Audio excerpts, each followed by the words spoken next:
যুবক ভাইয়ারা, সময়টা খুব বেঁধে দেওয়া। যতটুকু কথা বলবো আমার নবীর শান নিয়ে বলবো। আমার নবী, আপনার নবী দুনিয়ার মধ্যে এসেছেন, নবী রহমত হয়ে এসেছেন।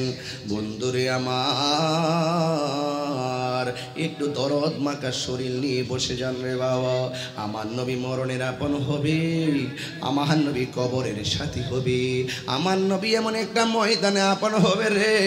এই সোনাই মরি মাঠটা দেখলে সহজে বুঝতে পারি, মাথায় যেন রৌদ্র না লাগে।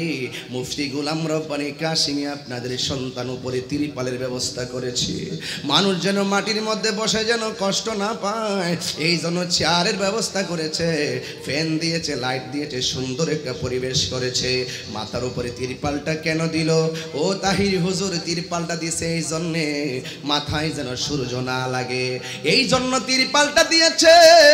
অথচ একটা বার যদি চিন্তা করেন, মানুষ কবরে যাওয়ার পরে 1 বছর বুঝি না, 100 বছর বুঝি না, একদিন কবর থেকে মানুষ উঠে একটা ময়দানে একত্রিত হবে। আমি শুধুমাত্র হাদিসটা বলে শেষ করে দিয়ে যাব রে বাবা। কি মাঠে যাবে জানেননি? আমার নবী কয় ইহশারুন নাস ইয়াউমাল কিয়ামাতি আলা আরদিন। ইহশারুন নাস, মানুষকে একত্রিত করা হবে। কোথায় একত্রিত করা হবে? ইয়াউমাল কিয়ামাতে, কিয়ামতের দিন, মানে হাসরের ময়দান।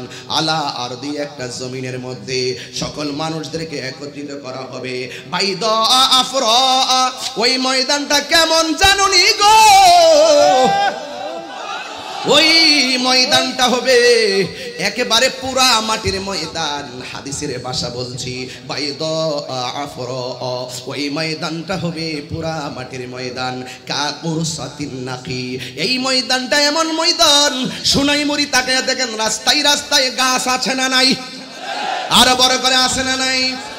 এই গাছ কেন